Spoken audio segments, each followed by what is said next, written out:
Prepare necessary tools, glue and brush, ruler, scraper, knife, sponge. Begin installation process. Check the size of the wallpaper and match the pattern.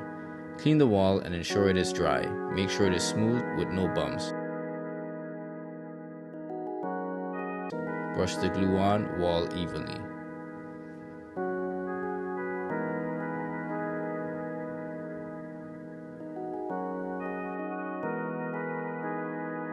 Apply second roll, wallpaper panel, match the roll with the indicator at the top left of the second roll, 2 cm overlap the second to the first.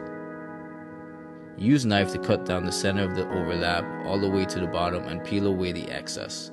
Use scraper to flatten both pieces together to have a seamless application.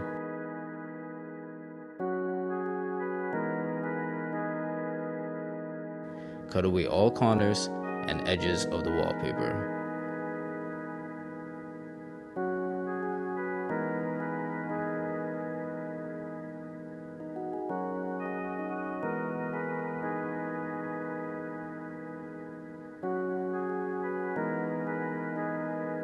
Use a dampened sponge to clean away excess glue on wallpaper and corners.